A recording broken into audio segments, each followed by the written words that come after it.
Hello, everyone, and welcome to the Kitchen Table Conversation with the Men and Masculine Folks Network, a program of men and peacemakers. Together, we're shaping new meanings of masculinity that are authentic, caring, and thoughtful.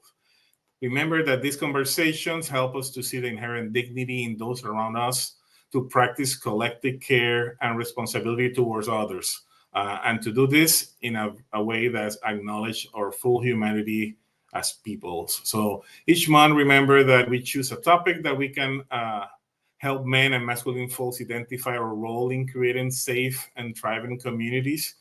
We host two discussions about the topic, where the first one focused on developing a deeper understanding. And for the second conversation of the month, we talk about practical ways that men and masculine folks can work together to create this positive change that's so much needed in our communities. Remember that these conversations are a way for us to come together, to learn new things about each other or different perspectives, as well to demonstrate how we can have these important conversations with the people in our lives in a way that's safe and thoughtful. Yeah, and we are so glad to be with you today on a kind of an odd day and time.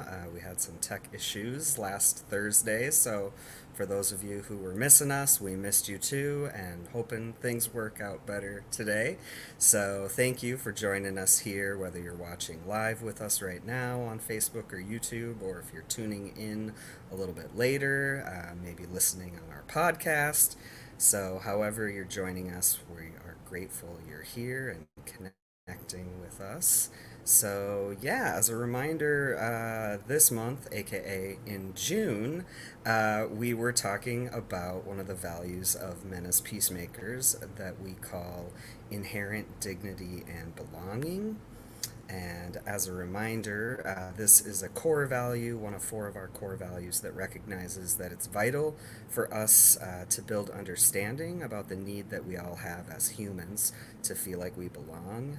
But what does it actually look like in practice? Don't worry, today we are going to dive into that and talk about some practical ways that we as men and masculine people in community can check in with ourselves about how we are practicing a value like this every day. So, before we get too much into it, we'll take a minute for some intros. So, my name is Sean Hayes, and my pronouns are he, him, and his. Joining today from my home in Duluth, where it's a beautiful, sunny, blue sky day. Grateful for it. I hear we're going to have rain tomorrow. So, I will pass it over to Nick. Bonjour. Thank you, Sean. Thank you, Felix. My name is Nick. My pronouns are he, him. We'll be periodically joined by Chester. So if I'm looking off screen, I'm worried that he's doing something he's not supposed to do at the office, but um, excited to be here talking about this. Thank you, Nick and Sean. And I'm Felix Martinez. My pronouns are he, him, él. And I'm reporting today from our main office at Esperanza United in St. Paul, Minnesota.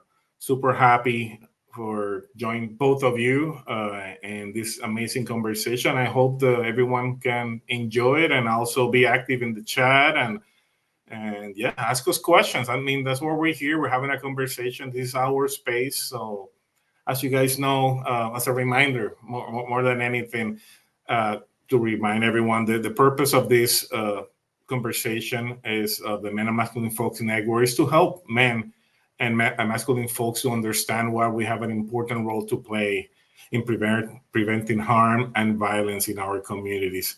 And also is helping to create that safe, thriving space for communities. We know that everyone have the influence and that men and masculine folks can use that influence or gifts or skill to change community conditions. So we all have that gift.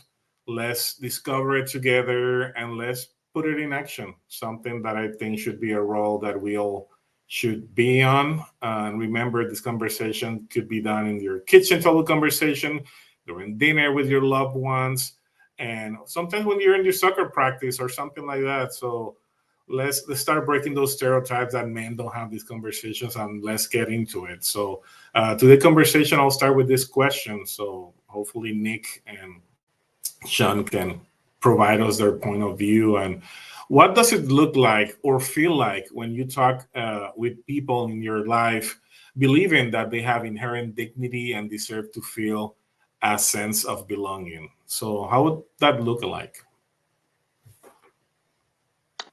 I can start if you want, because honestly, to me, looking at this and thinking about belonging, and our last question that we talked about was, do all, what was it, all humans have value? I was like, that's a hard question. This one was look like when you talk to people belong, for me, very easy. It's very loving, it's very genuine, it's very authentic, it's very exciting. Um, for me, specifically just talking, I like to do it. Sometimes I do too much of it. I'm trying to become a better listener, but it's something where it's like I can have a conversation, and I think that's one awesome thing about the work that we do here at Men As Peacemakers, by getting to work with like Felix through us Friends United and literally any of the other community connections I had. Um, just like get very interested in what someone has to say, and it's something where it usually what could maybe start off of like a, hey, how's it going, how are you doing today, where are you at, like mentally and whatnot, to becoming like a half hour conversation. Oh no, I'm late for this meeting, bye. And even the goodbye is just like an extra conversation in and of itself. Maybe that's the Minnesota in me, but was literally talking to another coworker this morning about something I read in their bio, and it ended up from, oh, my cubicle just so happens to be in front of one of the main floor bathrooms, and what started off as a bathroom break before another meeting ended up turning into one of those 30-minute conversations where it was just like I learned something new. I genuinely had excitement for what that person had to share with me, and it was something where it's like, I don't know, it's probably going to spur on other conversations. I think that's, what does it look like when I talk to someone who I have that inherent belonging with, is more so like I very much look forward to the next one. Like honestly, these conversations when we talk about, I look forward to these a lot because it continues something that is very exciting and very, be tough, it could be difficult, but it's something that I feel like is worth talking about. So That is a great way to start it off. I appreciate that, Nick. And I was just chuckling about the Minnesota goodbye. Definitely always turns into a 30-minute thing for me, too. But yeah, I think for me, when I think about this question, uh, I guess what first comes up is like times when I have felt like I didn't belong. And then, sort of I sort of always try to keep that in the back of my brain of like there were those moments, many moments, right, throughout all of our lives. I think that we can say like, man, I really didn't feel good being in that space or being around these folks because they were doing fill in the blank or talking about fill in the blank. And so when I'm with, my people and people I work with and family members and people in community, I think I just always sort of have that in the back of my brain of like how can we make sure that everyone feels like they can show up fully, that they are seen as an actual human being and not just like some random person who's coming in and out of my life. So really taking the time, I think, to ask some of the deeper questions. Nick, I think that you also sort of jolted my brain to thinking about this thing that I've been trying to practice, where it's like I don't just say, "Hey, how are you?" and go with the "Fine, how are you?" Fine thing, but trying to get a little bit more creative, like about the questions that I'm asking folks. I think I just messaged someone right before hopping on here, like, "Hey, how are you? How's your life?" And just sort of opening it up. I think, and making the time, I think, is really important too. Making the time to be able to listen and actually have like a deeper conversation with our folks. And, of course, we don't always have time to do that, right? Sometimes we do got to run to the next meeting or whatever it is. But, um, just, yeah, deepening. I think there's a deepening that happens when we're in our relationships and we do kind of make that time and like get to know, ask the silly questions, like find out what makes our folks tick and what makes them feel good and brings them joy and I think also a part of this is like how do our people deal with conflict and how do we talk about those harder things together too and so um, yeah, I think I personally am just really working on seeing all of the people around me as like whole people, people who have so many stories and experiences and, things that bring them joy and make them feel connected and just wanting to deepen those relationships because I think that is what it is about, as we deepen our relationships, then there's more, like more support, more love, more care, and we certainly all need a lot more of that, I think, every day. Thank you, Nick and Sean. What do you guys want me to say? You guys said a lot of the things I have in mind, and I appreciate it because that's a clear sign for me that I'm surrounded amazing people, people that care, people that really like this question ask. As when how you can believe when how you can have conversation with people and understanding that they all have the inherent dignity and that they deserve and I agree with what both of you say. I think it's so important to create that space that is safe, and there's a lot of things that I keep in mind just because I don't want to I'll be probably duplicating a lot of the things that you guys say already, but it's creating that space that everybody feel respected, that everybody can feel that their true self, that they don't need to be wearing a mask, that we're not concerned that people are gonna judge me. And sometimes having this conversation take time to create that trust in those spaces. But by listening with respect, we can do that, it's understanding that sometimes when we're listening, we need to learn to listen, not necessarily to respond, but also to comprehend a little bit more the position that that person is, to validate, what they're saying in a way that you can create a space that that person said, you know what, I had a great conversation with Sean. I can see that he listened to me and he validated and he also take in consideration things that I have in mind. Be sure to be inclusive in these spaces. Sometimes by using our pronouns, it can make some groups or individuals to feel more welcome, to feel like, wow, they're asking me for my pronouns. Something that at least in the Latino community, not a lot of people use it.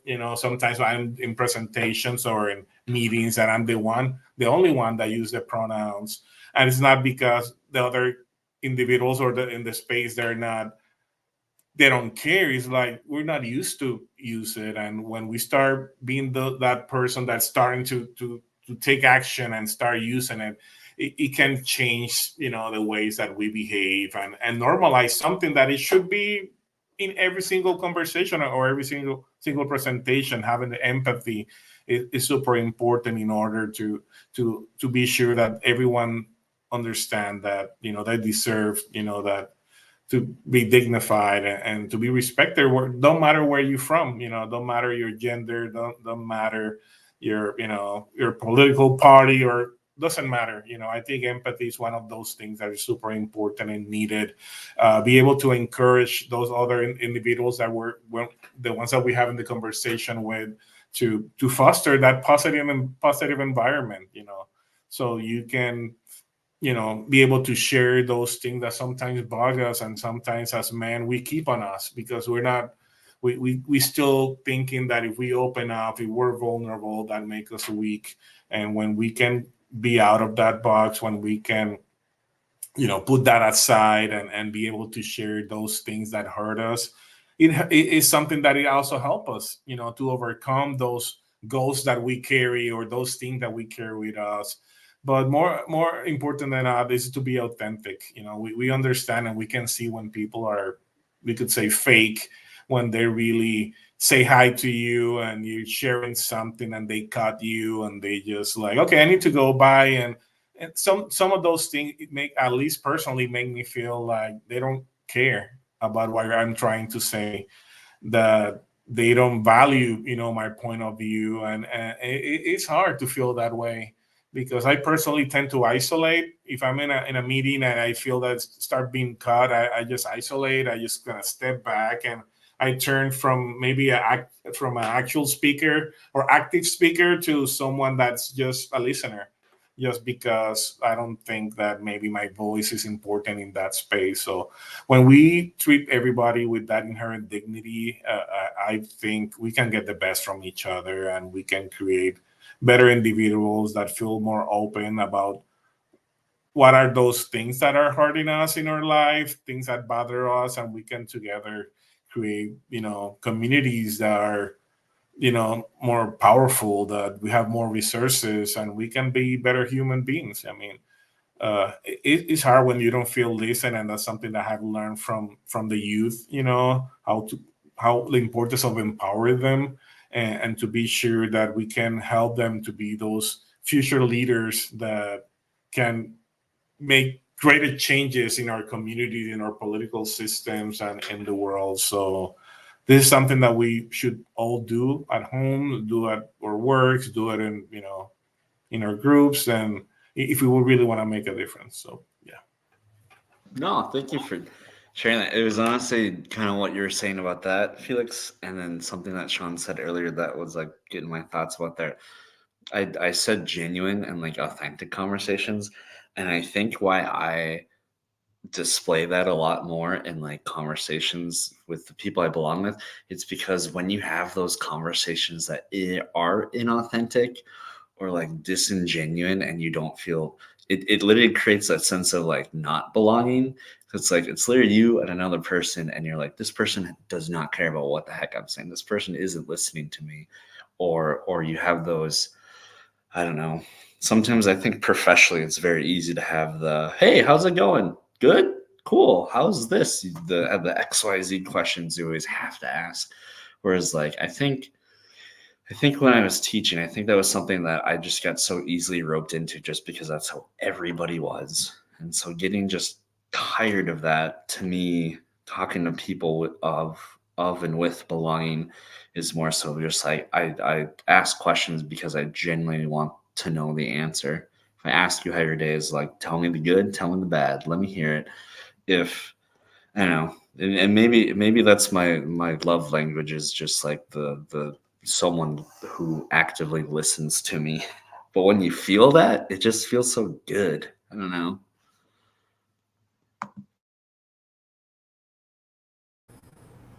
Definitely. Oh, yes, it does feel so good. Um, you feel like that needs to happen. There's some faking it, like when we can just be real with the people around us. Um, and so I'm very curious. This next question will take us. Speaking of harder conversations, I'm gonna pull it back up here if it'll work. Working to show the question for some reason, but I'm going to read the question and maybe it'll work in a minute. So, question and sharing. But share a story of a time you put harm to a family member or a friend or maybe a colleague. How did you realize that you had caused harm? And then how did you work on repairing that connection? So, what do you think? Oh, there's our question. It popped up.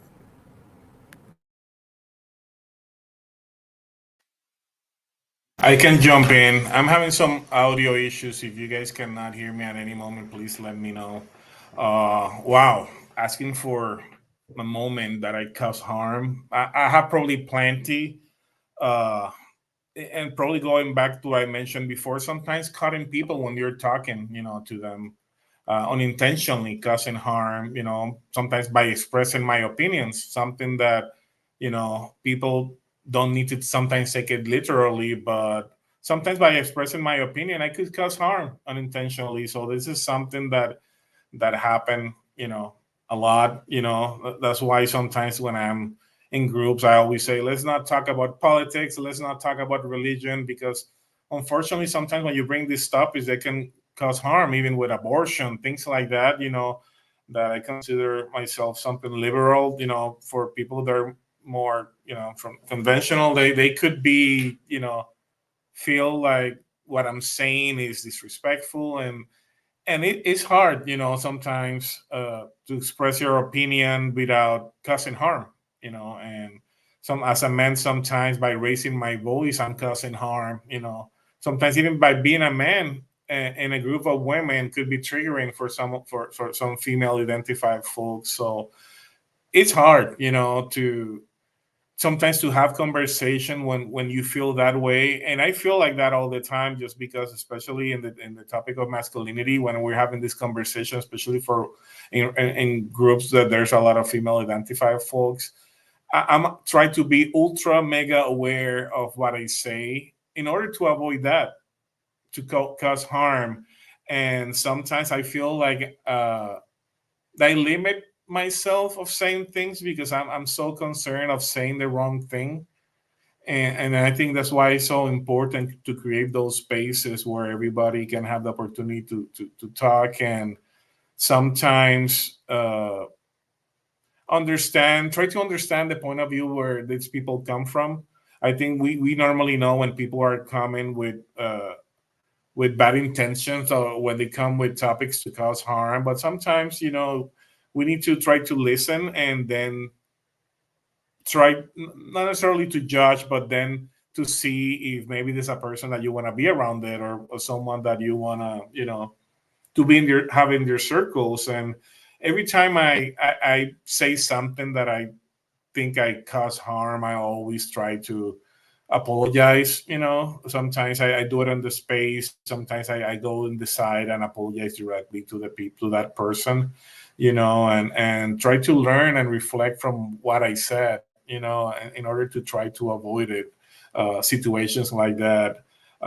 Because it's hard to rebuild trust after something like that. Once you break those bridges, or you said something that maybe was understood in a different way that you were trying, especially with me, that English is not my first language. Sometimes, not sometimes, all the time, I probably say something that people say like, what he said, and not English being my first language, sometimes I limit myself, my vocabulary, and I could say something that could be misunderstood, and that's why I'm always trying to be super super aware of that. uh, and more than everything is just sometimes to reaffirm, that friendship or that relationship with that person that you cause harm. We're all human beings, we all make mistakes. I think nobody's perfect, and I'm not pretending to be. I always say, when I'm having conversation in groups, I always say, what, if you ask my spouse, she can tell you thousands, hundreds of things that I do wrong. But I'm lucky enough to have a partner that is very supportive, that is there to help me grow up as a man, and being able to be in spaces like with the Men and Masculine Folks network, and being here with both of you, it helped me to become that person that I want to be, more empathic, that probably can create that space that everyone feels safe, that everyone have a space to talk. And because I think we all deserve that. I think every person in the world should have that feeling that their words matter, that the words is important, because we all bring points of view that can help us understand better some communities. And through our mistakes, sometimes that's the way that we learn, how to become better individuals. But sometimes being surrounded around people like you guys and having this conversation help us also to avoid being in those situations that we causing harm. So I think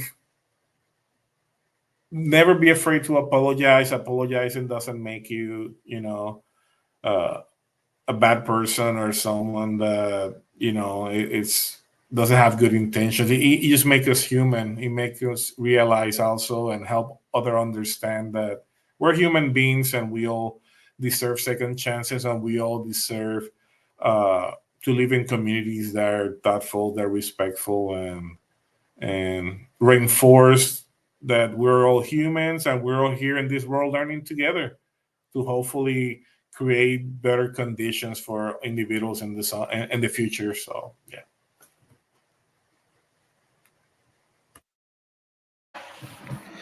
Thank you for that. The part that you talked about, depending on who you ask, it really depends on what my reputation is, or what my reputation for causing harm could be.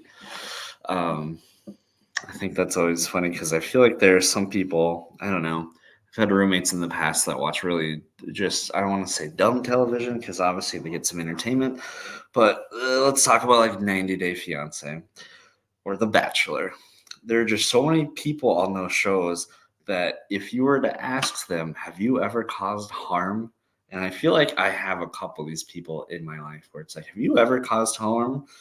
They would 100% be like, no, never. And so that notion that you talk about, like just being okay to learn how to apologize, I think is a really big skill that goes a very long ways.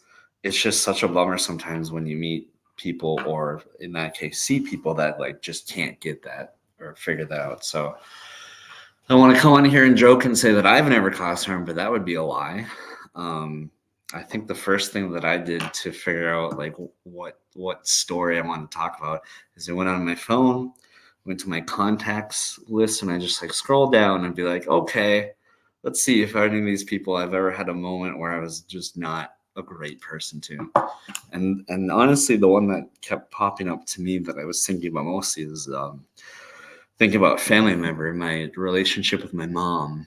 Um, I think we suffer from being the same exact person, which, she's my mom. It's totally on her, but in the best way, that we're both very passionate. We're both very emotional, emotionally sensitive, both in good ways and sometimes negative ways, but we're also both very stubborn.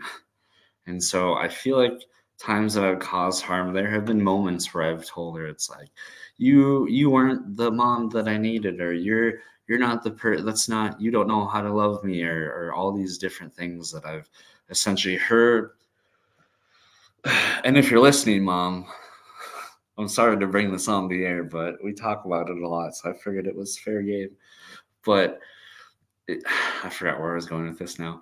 But it's one of those things where um, we just care so much about each other, I think is what it is. And we're just always seeing the different eye to eyes. I've been trying to bring this back together, but without getting too emotional about it, because it is something that's still very near and dear to me. It's my mom. It's someone where I still feel like we go through all these different, I don't know, times where we really get along and times where we don't really get along. And I think the times where I've caused harm is usually in those moments where I've said very just mean things that I think her identity of being a mom is really, really important to her.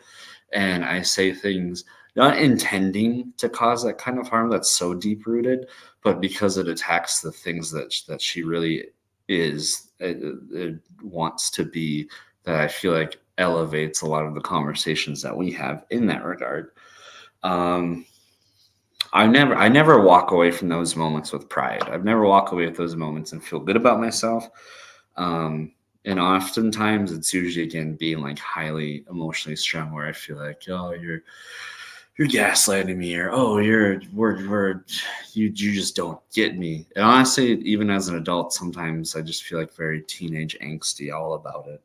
But I think one amazing thing, and that's kind of to tie it in, is where I'm going with this, with that inherent belonging, is that with her, it's like no matter what we feel towards each other, how we act or what we say, it's just like she's always going to be my mom.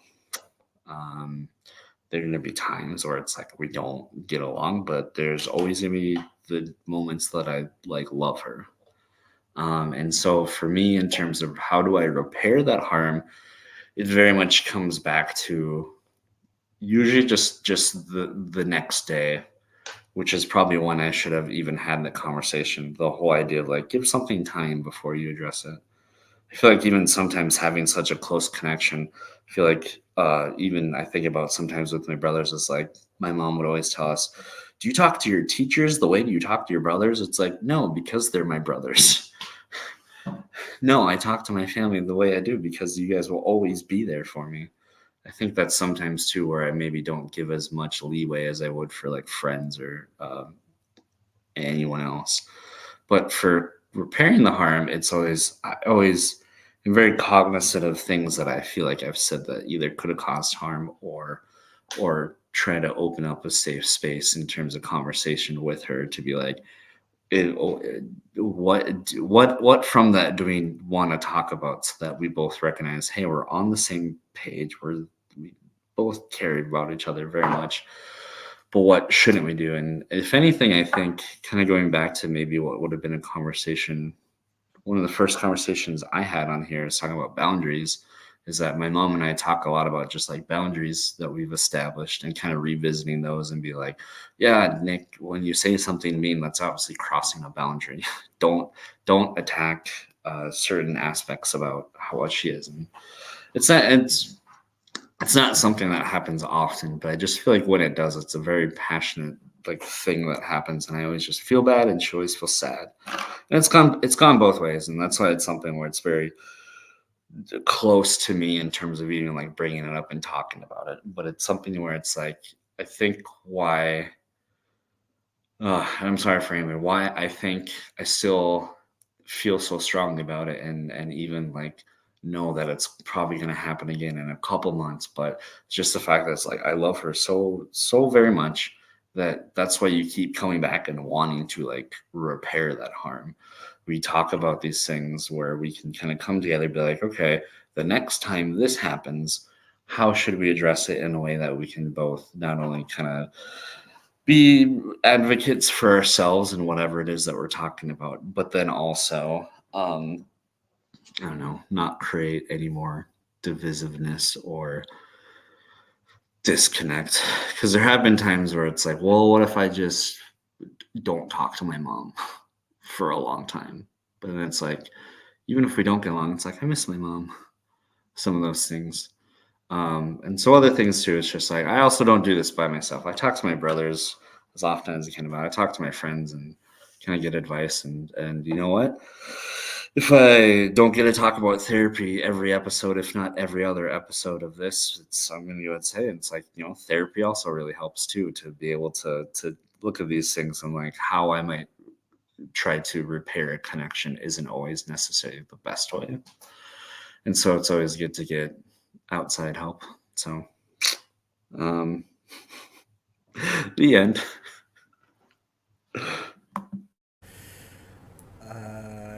Yes, for therapy.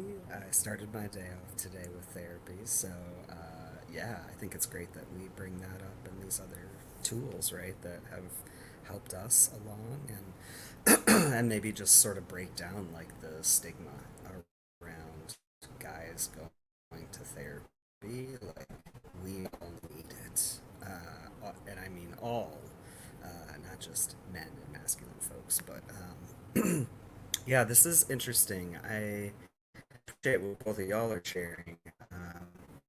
And I think for me, I can think of two examples that were recent, you know, and it makes me think about like, the level of harm too. So this first example, I work for Trans Northland, which is a community nonprofit that I work with, and last week we were going to have a board meeting, and it was sort of the last one before our organization closed up for the month of July to just take a break and take some time to rest. And I sort of was going through the motions and like whipped up this like board meeting agenda. And then like right before the meeting, I had been messaging my board co-chair, and I was like, shoot, I totally forgot. Like, you were gonna be taking on making these agendas and like leading these board meetings, and I just like totally forgot about that. Stepped over your toes, and made this thing, and Faye was very understanding and like, oh yeah, yeah, that's not a big deal. And at the same time, that can be hurtful, right? Where we're trying to figure out how to work together in community, to get a job done, to get a task done, and that sort of is my go-to. Like, I'm a very much like, I'm gonna get it done. If I'm thinking about it, I should do it right now. I get it done, and I don't always think about like the other folks who are involved in that team, right? And so it's definitely a big learning thing for me when it comes to work and my community organizing as well. Is like, how can I do this in a better way? I mean, we're all trying to show up as best we can and not cause harm, right? And of course, my co-chair was lovely about it, and we had this action where I was like, I just realized I did this, and I'm sorry.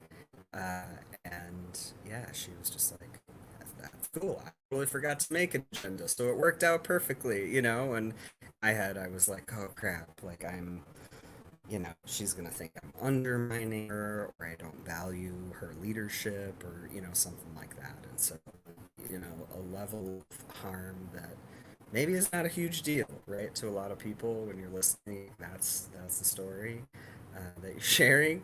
But on the other end of that, I can share a story about last night in the wee hours of the morning.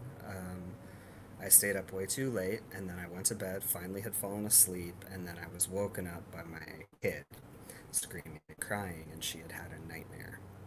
And so she comes into my room, and she's crying, and she says, Daddy, I had a nightmare. And I kind of immediately jump up. I've trained myself to, like, hop up and respond. And so, I immediately went to her and like held her and was, carried her back to her room and helped her get back into bed. And she was not okay right after that. Like, she was immediately not fine to go back to bed, and I was real tired and real frustrated and mad that I was awake at 1 a.m. And, she is crying, and, I caught something about maybe she had had a nightmare about bees. She has a big fear of bugs right now, and I lost it. And I was like, there's no bees here. Look. I like turned on her light, like we looked under the bed. But I was moving in a way that was frustrated, really impatient. Like, there was no compassion. I started with compassion and then it quickly went away. And I was like thinking about, I'm going to feel crappy in the morning. Like, she's going to be so cranky in the morning. And it was not my best self. And, I think I ended up making her cry more, and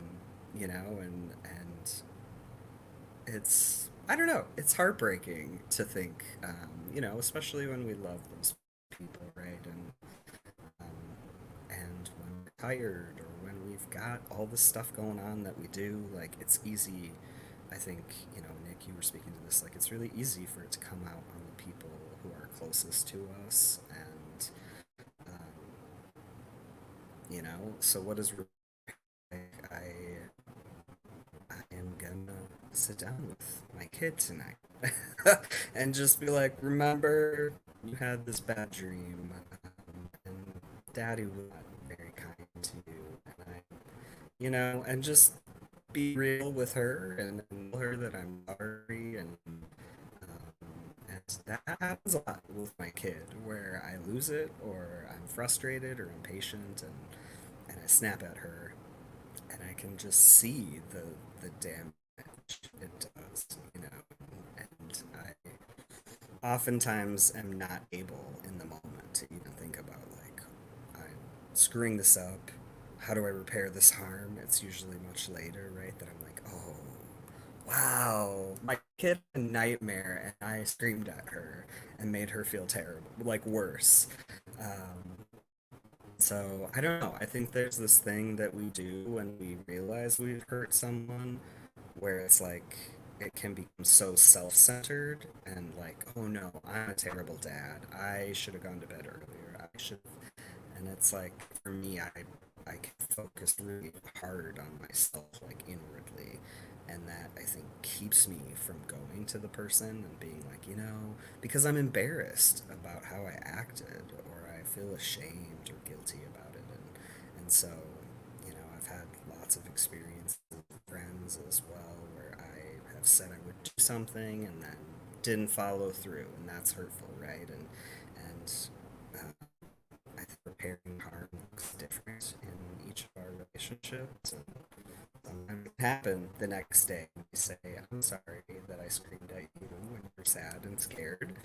And sometimes it's weeks and months later that we say, "Hey, this thing has been eating at me. I think I hurt your feelings. Like, can we talk about this?" And so, um, yeah, it's hard to talk about harm. I think it's hard to be honest.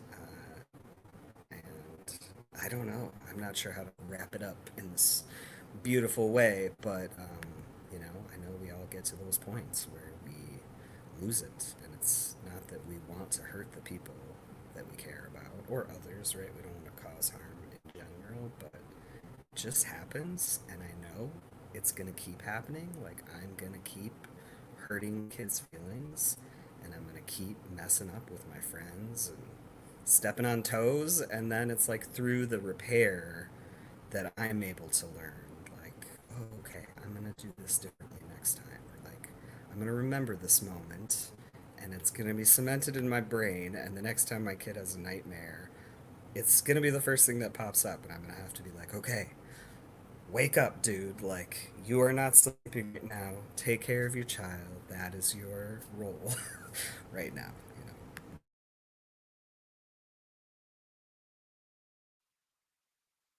Thank you, Sean and Nick. Hey, Sean, I'm a father. I can relate to that, especially sometimes when we don't have a good day. Sometimes things like that happen and we don't respond the best way, we can. So I'm guilty too.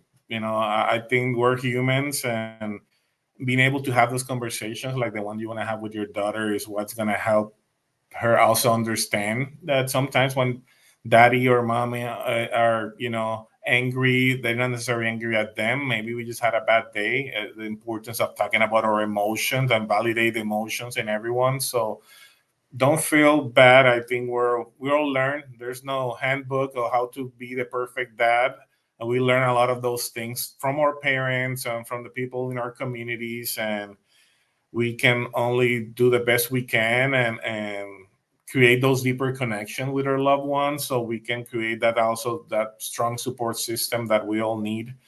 So when you share that, Sean, I just saw myself many times making the same mistakes, not validating their emotions, just telling them to overcome them, like, oh, you can get over that, don't cry anymore, you get new friends or something like that, without validating and realizing how important is that for them. So hey, we live and we learn, and but yeah, just having those conversations later on, and we're both learning, not just your kids, ourselves, and yeah, getting those strong support system. And your story, Nick, it was about your mom, and yeah, we all relate to that. I love that. Thank you for being honest. Thank you for opening up like that. I think that's what it make this conversation special. That's why I really enjoy, because doesn't matter who shared their story, I can see myself there one way or another, and we can see how sometimes we have those relationships with our loved ones that are not necessarily the best ones sometimes, or dealing with conflict, sometimes they're not the best ones, but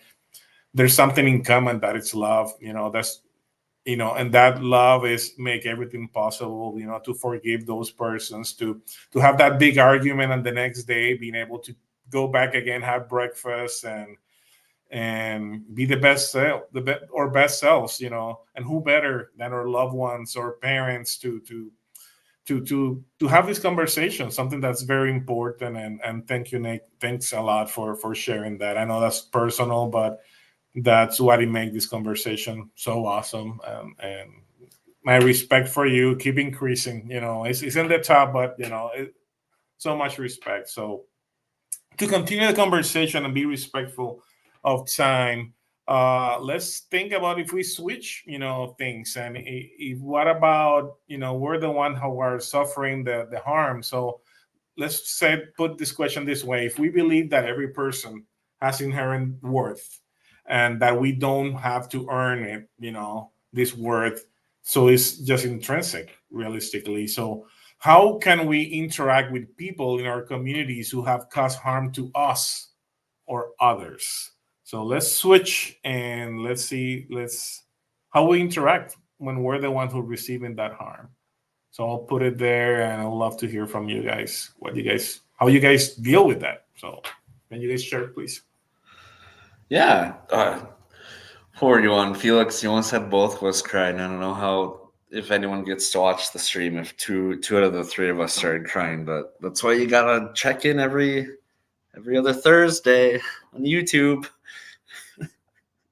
But no, I really appreciate kind words. It is very fun, and again, that's why these are awesome. But that's a really good question, and I feel like the way that I've been thinking about that is there unfortunately are people that we share neighborhoods with that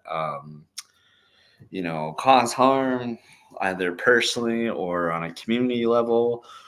Um, and I think for me, and I've been learning more as I get to know the different programs that we have here at Men As Peacemakers, and I talk a lot to our domestic violence restorative circle team because I feel like that job is so difficult to share a very very personal space with people who have caused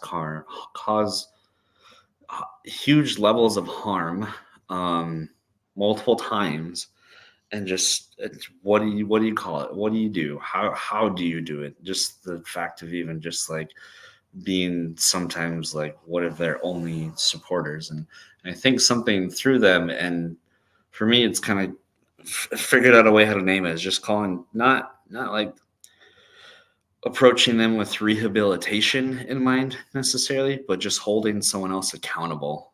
I feel like is the verbiage that I've started to really kind of embrace, learning it from our awesome DBRC team. But it's just something where it's a matter of like whatever whatever I can do as a role model, whether I'm working in the schools or whether I'm out with my friends, trying to be accountable. If you do something harmful, do learn from it, I guess more so. Um, I think about it all the time. I don't know. Sorry, Chester's chewing on something. He'll have to sit tight for 12 more minutes. But I think about it all the time when I'm driving and I see someone litter, and it's like, it's just so bonkers to me that people can have, and I'm not going off on people who have messy cars if that's what people might hear from me, but it's like people can have messy cars. I have a messy car. And you can leave your trash wherever you go, because eventually, for me, what I always do, not sure if anyone here else does it, eventually in a month or a year's time, I empty my car out. I go get a car wash, I vacuum, I throw everything away, and usually it's like the buildup of whatever's there. I've gotten better at it. And so when I see someone litter, it's just like, what's the point of doing something like that? It's talking about harm. It's harmful to the environment. Um, for a lot of different ways in the world that we live in. But I guess for me, it's always like, I don't know, what's my version of holding that person accountable? I'm not going to road rage and like drive up next to them and be like, pull over and pick this up. Vigilante justice. I saw that. It's more so just like, I don't know. I'll drive by and just like shake my head, or maybe I'll just like beat my horn even to be like, you know what? It's not going to affect either of our days. In the grand scheme of things, your Reese's peanut butter cup wrapper isn't going to affect me most likely tomorrow, today, whatever.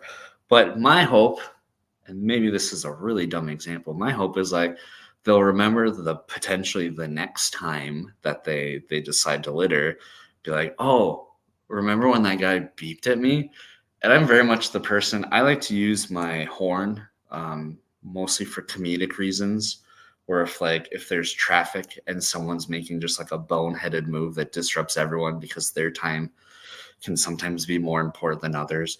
It's like I just like to beat my horn a lot just to be like, hey, I see that. I'm watching, in the hopes of like it's very much like or at least again, what I hope, I don't know, a victimless way to be like, hey, I'm holding you accountable here in this moment. I saw that, other people saw that, we're witness to this. And so for me, I guess if the question is like, I don't know, and to bring it down to like some of the harm that we talk about in the work that we do, especially at Men As Peacemakers, working on preventive violence, because domestic violence is something huge in our community. It's really just meeting those people where they're at and attempting to hold them accountable in ways that for some reason they must not have had the first time they committed the harm. And so it's the fact that we're not, our goal might be to stop,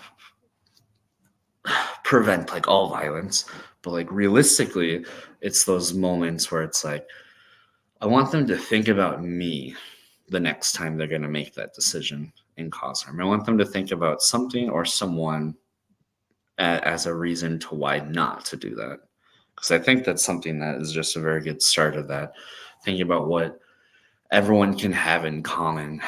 If you have like, I don't know, if you have addiction issues, if you're a repeat offender for domestic violence, if you're someone who always leaves the toilet seat up, whatever it is, you have some sort of connection to someone or something to be like, this something that I'm not thinking about that can cause harm to another person because of my daughter, because of my my grandfather, or because of someone that I care about in my neighborhood. I'm not going to do that because of them. And so accountability is my answer.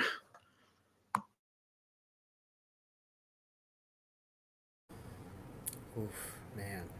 Um, I think that's a good answer. Accountability. And I'm learning a whole lot about this. In a couple of years of my life, it's been a big theme: conflict and accountability. And, I think what this question makes me think of is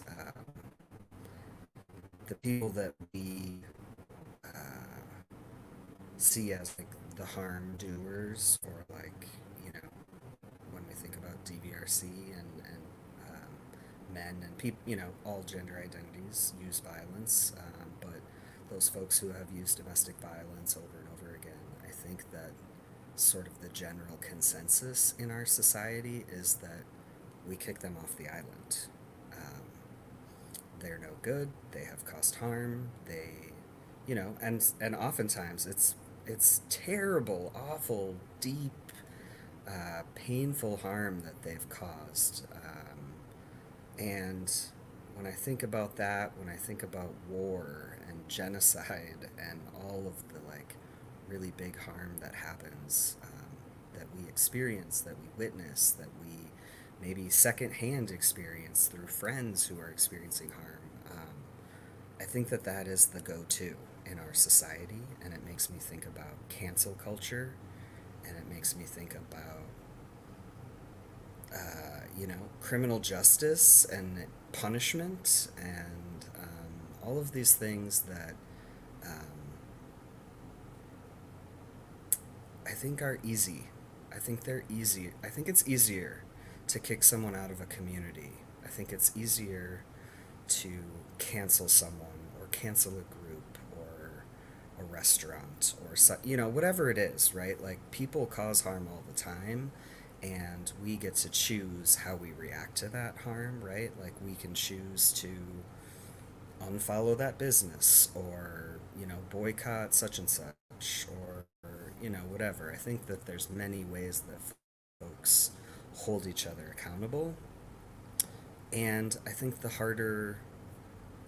way that we need to be moving in a community that we are all moving towards thriving and safety and inclusion is having to like lean in to those really uncomfortable conversations, having to take the time to meet with someone face to face and talk about what has happened and who it has hurt and what does repair look like for the survivor or the person who's been harmed. Like, there's just so many dynamics, I think, that go into this question. Um, and I by no means have right answers. I think that there are many right answers. And so I think it comes down to each of us as individuals. I think it also comes down to what we believe about how our community should be and how we stay connected even when harm happens. Because I guess, when I've had instances of harm being caused in community and we want to kick those folks out, I can't remember who, but someone years ago said to me, that person is just going to go into the next community and cause more harm. Like, there's no stopping that cycle of harm if all we do is kick them out. You said the wrong thing, you did the wrong thing, you used violence, whatever it is, fill in the blank. If we kick them off, or if we throw people in prison, it's like, where is the learning and changing, right? We talked about second chances. And at the same time, like, it's not everybody's work to do that kind of work, right? Like, it's not my role to work with repeat offenders of domestic violence. That's not something that I deeply feel called to, or, where my gifts and skills live, right? But there are other ways that I can show up, that I can try to keep having these hard conversations in community, and I lean on a lot of other people who know more than I do, So I think it's a tough question, and I think, again, it's like last time, right? Do we really believe everyone has inherent dignity? I mean, yeah, on paper, right? But then the actual acting it out, the actual figuring out what accountability is, what it looks like, is really, really, really challenging. And I think it is for all of us. Some of us have more experience than others, and those are the folks that I tap on. Hey, when we have a restorative justice, transformative justice, whatever mindset, what was this? What does it look like? What do you think? Like, how can we move forward? How can we work towards repair in the midst of chaos?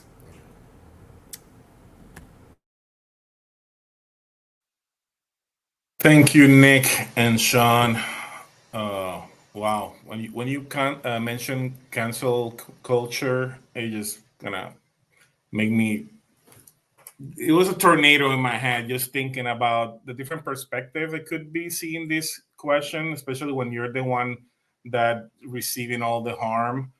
And I see it all the time. That happens sometimes in at schools. Like, I see it with Latino, as a Latino, living in the United States, sometimes not being listened, and hearing people causing harm, sometimes unintentionally, sometimes with intention. It's tough because then we need to decide what battles we want to battle, or if we want to say, you know what, I'd rather leave it there because it's not even worth it.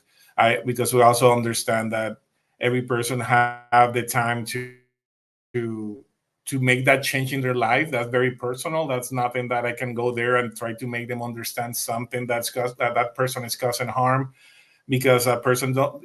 It's not in their intention to change. So it's difficult when you're in that situation, especially because you feel frustrated. You feel like, what I'm gonna do, and specifically when that harm is caused by loved ones or people that your boss from work or something like that, that I need to keep working, but my boss, and this is not, I'm just giving an example. I don't want you to think Esperanza United causing harm to me, but it could be anyone at their jobs, that we rely, we're vulnerable because we need to work. And sometimes when we receive that harm from those individuals, it's tough because you don't feel comfortable bringing that up because you think that's going to affect my work. Maybe they're going to fire me. Something's going to happen. When it happened to with your loved ones, of course, sometimes maybe that they don't understand, or they're not ready to create that change. And it's very challenging, and it made me think about what kind of approach I want to use and situations like that. And I think something that you mentioned, Sean, was like setting boundaries. I think it was you. I don't know if it was Nick, but either of you, their answers were amazing as usual. But sometimes setting those boundaries, are very important. Acknowledging the harm and let that person know if you really want that person to change, or to at least to understand that the words that they're using or the behavior that they are applying to something is causing harm to you, or maybe some other people around you, and you're trying just to raise awareness about the situation. But it's really hard sometimes to separate the person of the action, especially when they're very harmful. And for me, is I try to have empathy or try to understand their perspective, but it's difficult. It's really difficult. And I think we all should encourage accountability in individuals, because words matter. Words, even sometimes when we don't do it with the intention, can have a really tough reaction in individuals. So that's why it's so important to have this conversation, to be able to offer support and forgiveness is something that is important. I'm the kind of people that I can forgive you, but I will never forget what you did to me that caused me harm. So it's really, really hard. And I think when we can find that space that we learn how to forgive other individuals, that help us to live a life with less stress.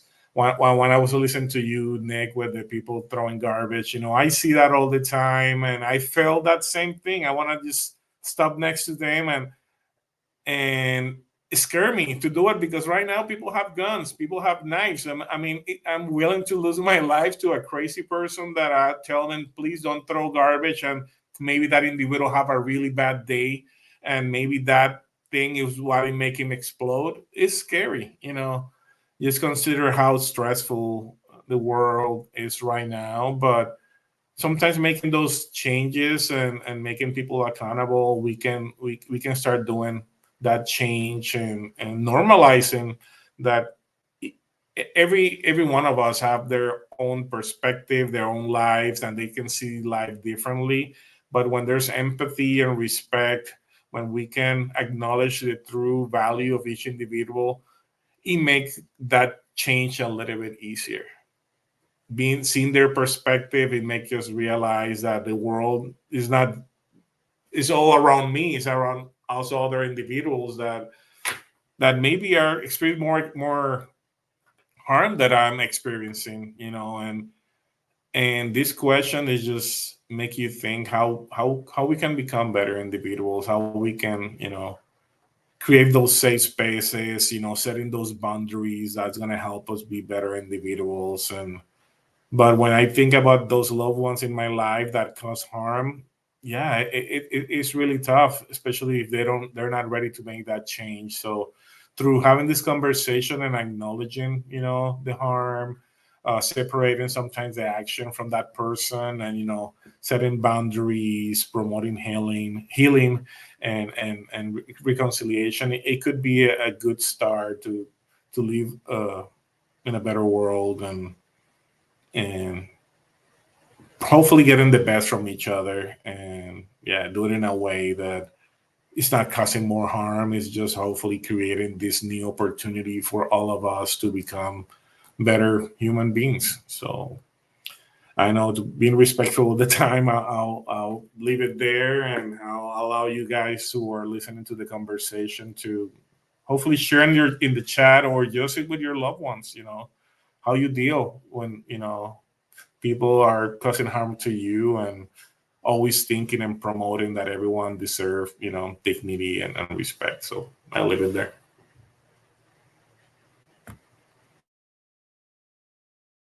The time flew by, and yeah, wow, I just am really appreciating this conversation.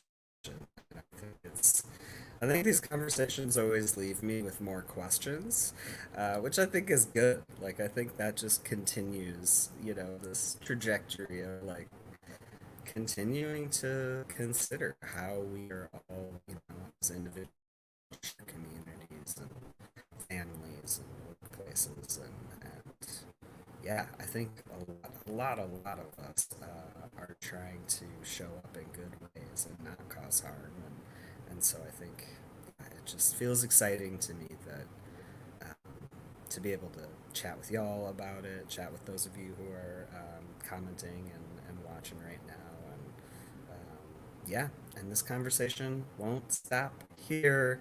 We'll keep having them. I want to thank Nick and Felix for sharing everything that you did today. It's always deeply helpful to me, I know, and I know it's helpful to other folks too.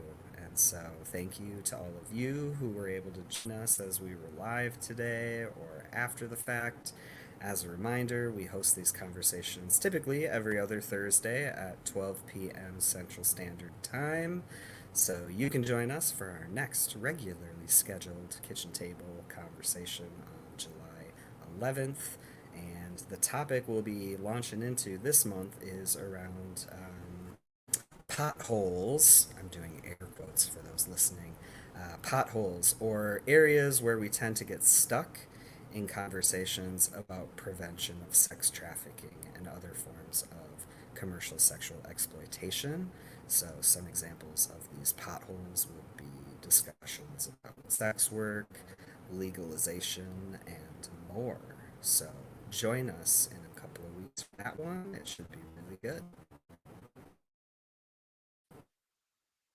And folks, please don't forget to follow us on social media and stay connected with the Men and Masculine Folks Network. You can follow us on the Facebook page. You can also subscribe to our YouTube channel, and you can also listen to the conversation now in podcast form. Something that I was actually just looking yesterday through the podcast, and I saw some of the old ones that you start downloading and getting it there, and that was very exciting, just to see them. And then I was thinking, when we have that conversation, or even just to go back and listen, they're amazing. They're really good. So thank you for keeping us up to date, Sean, with the Spotify and uploading all those conversation.